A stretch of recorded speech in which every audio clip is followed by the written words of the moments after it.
Multiple hooks. Was that a hit song or a hit song? Yeah.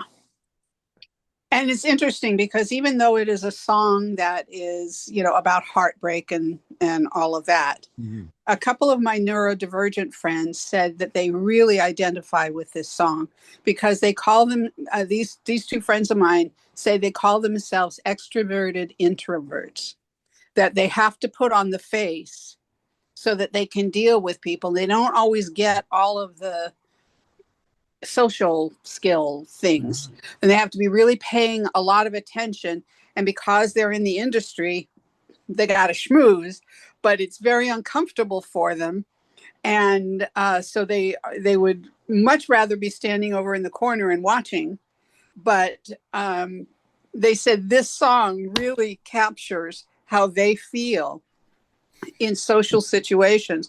So in a modern way, it's speaking to people not just about heartache, but the people who have trouble in social situations. I thought it was really interesting when they talked to me about that. Yeah, it's a little deeper than some of his other lyrics. There's a little more conflict. Um, what about the structure of the song and the record? I felt the longer it went, the more it grabbed me. It didn't let me go until the final note.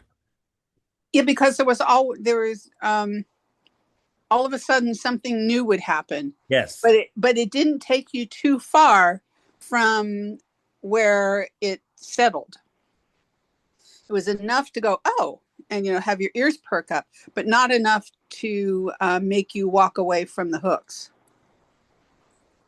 Well, I think of some of the stuff I may have sent you about song guidelines. One of my songwriting guidelines was I have a 3 minute schematic of a hit song.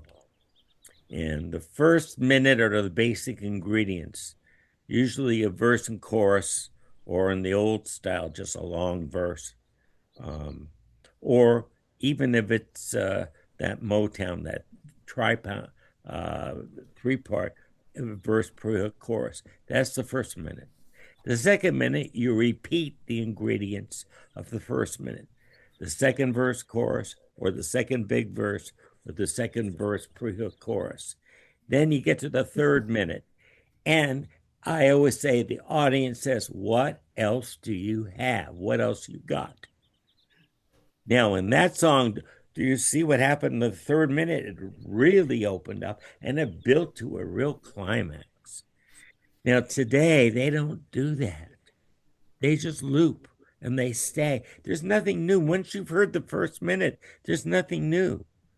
Now, I'm not saying it's never done, but it's just not incorporated into the script. And here, this is a Yeah. perfect Yeah. example. I'll never forget the first time I was in a studio where they said, oh, we'll just do that and we'll just fly it in. It was like, Mhm. what? It was for a bunch of rap songs in the early days of rap when they just had the girl singers singing the chorus, Uh-huh. and then the rap went in between all of it. And as you know, we did our parts, we doubled them. We then switched parts, doubled those, and we were done. And well, what about the other? You know, what about the other choruses? Oh, that's okay. We're just going to fly this stuff in. And so they sounded exactly the same each time, which was boring to me. I agree with you. I can't tell you how many times uh, I listened to, even when I watched the Grammys this year. What you heard the first minute and three, minute and a half. Uh, it's every time they sang the chorus, they sang it the same. It was rinse and repeat, and a good performance. There's something that builds a good vocalist does a little nuance, a little variation, a little change, a little something that builds. I mean, look at Ray Charles. You never saw that rubber stamp. Oh no. No, and even the his backup girls, they took Yeah, their cue from him. It was right. like it was when I was singing with Dick Dale, we never knew what he was going to do. We never rehearsed. He just started a song and we go, "Oh, hell, does anybody know this song?" Besides the musical director, who's then playing the chords for the rest of the guys in the band. And we're looking at each other going, "Oh, wait a minute, I think I've heard this one. Watch his mouth." We that's what we had to do. It's like because he would change lyrics and I got to witness some of that watching him perform. Ray Charles performing and such about how he just went with how he felt, and those girls were right there with him every step of the way. And it's because there's something to be said about that loose um, um, not wild necessarily, but It's just subtle, but it's spontaneous. yeah, yes, that's the word I was groping Yeah. for. The spontaneity is what is so much fun, and from a performance level as well, it keeps you on your toes. You don't end up, just kind of phoning in your performances when you're, working with somebody like that. But it's not rigid, because I worked with some people that everything was rigid, and we had to 1, 2, 3, 4. There we are, and no deviation and such, and that's what they were paying us to do. So that's what we did. But those shows weren't necessarily fun to do. It's a mentality. Now, I remember I gave you that preview house type of thing when they gave you a knob and it was in neutral. You go to the right when it's like I'm really into this. Neutral is like it's okay, and then to the other side when it's like no, turn the channel. I'm not there. Or another way you could think of it, uh, it's like you could be sitting in your seat listening. You could be back, it's like, oh gosh. Or you could be forward, just picking and absorbing every note and every second because you're so into it. A good performer gives you something and it builds. Do you and, want to hear? room, and there's room for both of those. It's like Of course, I yeah. I tend to use horn arrangements and horn players as kind of a litmus test. Yeah. Jerry Hay horns. It doesn't matter that they're playing in a chord. It sounds like there's one person playing at the all at once because it's so precise. Those guys are just amazing. But I kind of like that Muscle Shoals kind of Hmm. not sloppy, but just a little bit of let's move it over here a little bit where you don't expect it. And there's a place for both of them. And I think that I tend to gravitate more toward the ones that have the soulful feel to it, not the rigidity, because that kind of rigidity reminds me of certain aspects of classical music, which which can be really difficult, because that's what a conductor. That's where the things can come to life is when you've got a good conductor who hears more than what the printed page is. And I Right. think that's the way with the horn sections too. You've got somebody who's really precise, and they want that absolutely spectacularly tight sound, and it's great. I mean, it's great to listen to, but it doesn't necessarily move me the way that something that's a little more loose moves me, because I'm feeling like they're feeling it. Well, I think it's a balance between things that are anchored and things that are spontaneous. And yeah, you can go overboard with the spontaneity and then lose the focus. Like you're saying, you can take some liberties with the melody, but you still got to keep the melody. If you take too much, you've lost it.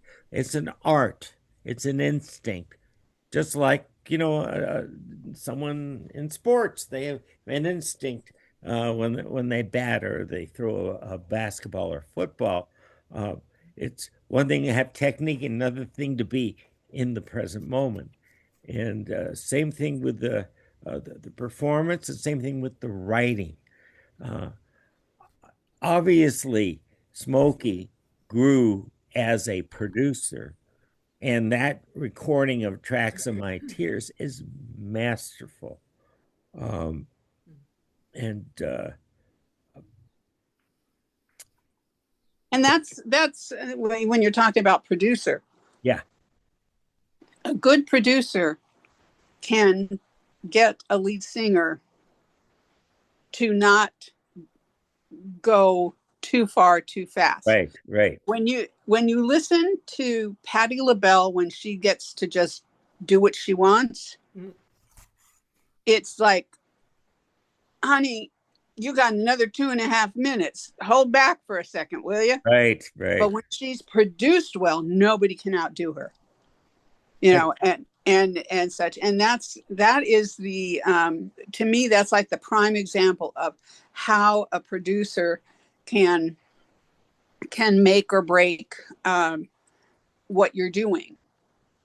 Because we're, as artists, we're not necessarily um, particularly unbiased yeah, we're not what objective.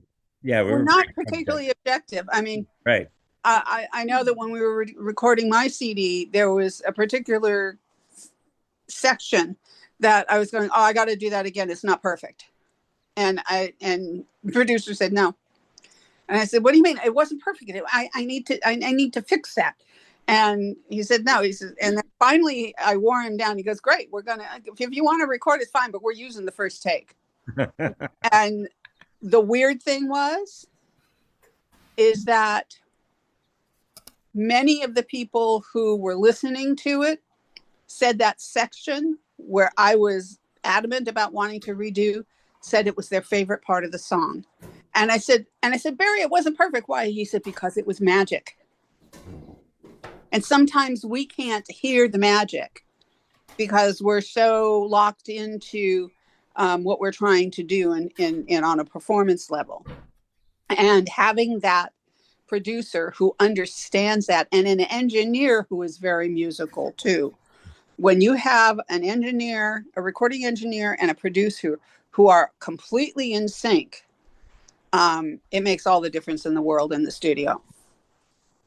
And I totally agree. I have produced some sessions, and I have been produced. Ed Tree produced my CD, and it's like the singer. I'm too close. If I'm performing, I'm too close to it. And I'm too subjective, and sometimes too critical. Mm-hmm. And other people are more objective because they're standing one step, 1 foot in, 1 foot out. And also, the producer should be able to see the whole picture, all three to 3.5 minutes of it, Yeah. not just that 10 or 20 seconds, how it affects the whole. Uh, so that's And good. And and I think it's part of what makes Smokey stuff so excellent is that for somebody who writes it and produces it and can also be objective about their own performance within all of that, that takes an incredible amount of skill. Last thing I want to do is produce myself. Damn. no, I wouldn't. Well, it's like an actor and a director. Mm-hmm. The director shapes the actor's performance. The director doesn't do the work that the actor does, but you need that feedback. I love working under somebody that I really respect. That now I've worked with some people whose goal was different than mine, and it was a misfit. And I worked with people that we both wanted the same things, and I knew if I followed them, I would get more of what I really want. Yeah. Uh, and that was one of the genius of Motown. They really had a brain trust. Mm-hmm. So we're going to continue. I could do one more song if you'd like. This is a song This is one of the early Smokey and the Miracle songs. It's one that the Beatles covered, and I think I have it. I'm sure I do. It was one of my favorite songs. I've never performed this, but I think I will learn it because I really like it. But you can see this is a little bit earlier. This is not as produced. I'd say Tracks of My Tears was a serious upgrade. But Hmm. anyway, it's a great song, and we'll get final comments on this one.